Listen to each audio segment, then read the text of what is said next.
Hello, and welcome to this video on the National Grid. This video is for GCSE Combined Science Physics, and don't forget to like and subscribe. Current electricity comes in two forms: alternating current, AC, and direct current, DC. Alternating current is where the current goes in both directions around the circuit. This type of electricity is found in mains electricity and anything that runs on mains electricity.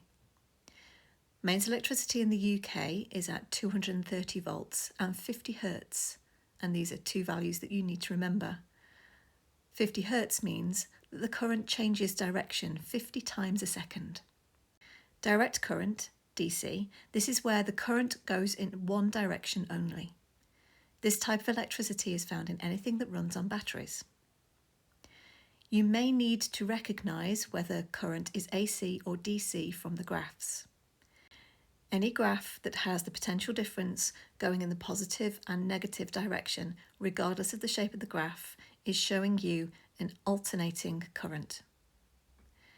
Any graph that has the potential difference always on the positive side or always on the negative side, regardless of the shape of the line, is showing you a direct current.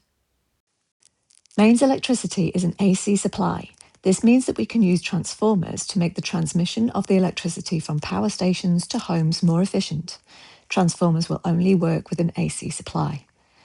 Greater efficiency means less energy is lost, dissipated, to the surroundings. This is better for the environment and helps to reduce cost. Electricity is transmitted to homes via the national grid. The national grid is a system of transformers, cables and pylons that transmits electricity from power stations to homes and businesses. In this diagram, the highlighted area in the middle is the national grid, the step-up transformer, the pylons and transmission cables, and the step-down transformer. There are two types of transformer, as you can see on the diagram. One is the step-up and the other is the step-down. Step-up transformers increase the potential difference of the AC supply, whereas step-down transformers decrease the potential difference of the AC supply. After the electricity is produced at the power station, it has to be transmitted along power lines, transmission cables, to get to homes and factories. When the current moves through these transition cables, the cables heat up due to the resistance caused by the current in the wires. To make the transmission more efficient, we need to reduce the heat lost due to the resistance in the wires.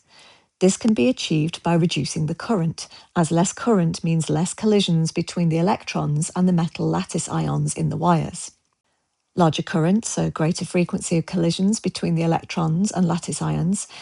This causes resistance and a transfer of energy to the surroundings. Reduced current, lower frequency of collisions between the electrons and lattice ions.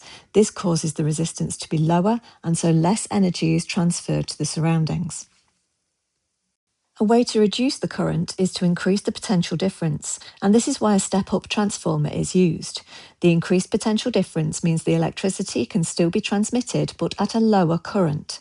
This reduces the resistance, which means less energy is transferred to the thermal store and more energy is transmitted to homes and factories, so efficiency is increased. This does mean that the potential difference on the transmission lines is increased to around 400,000 volts, and this potential difference would not be safe for homes or factories. A step-down transformer is then used to decrease the potential difference to a much safer level for homes, around 230 volts. To help you understand this next equation, you need to recap some work on power and conservation of energy. Power is the amount of energy transferred between stores per second. Conservation of energy, this is that energy cannot be created or destroyed. It can only be transferred from one store to another. Power transferred in circuit components depends on the current through it and the potential difference across it. It can be calculated using the following equation. Power equals the potential difference multiplied by the current. A transformer has two coils. They are called the primary and secondary coils. The two coils are not electrically connected, but energy is transferred from the primary coil to the secondary. As energy is conserved, then the energy transferred per second from the primary coil must equal the energy transferred per second to the secondary coil. This is assuming that no energy is dissipated to the surroundings. The power on each coil can be calculated. on the primary, the input side, then the power on the primary equals the potential difference on the primary multiplied by the current on the primary.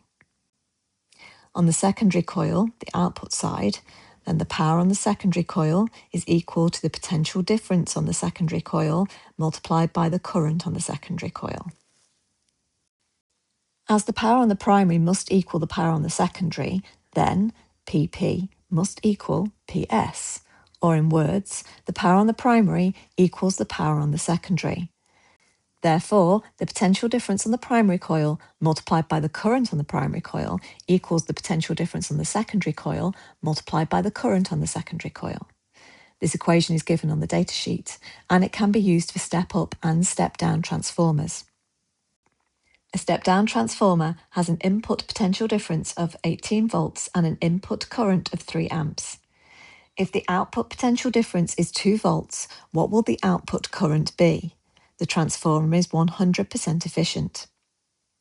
To solve this, we first start with the equation Vp multiplied by Ip equals Vs multiplied by Is. Then we substitute in the numbers that we know from our question. So it's 18 multiplied by 3 equals 2 multiplied by Is, which is our unknown.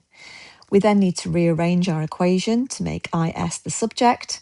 To do this, we divide through by 2, which gives us 18 multiplied by 3 divided by 2. Don't forget to use brackets in your calculator to make sure that you're going to get the right answer, which is 27 amps. And that's all for this video. Thank you so much for listening.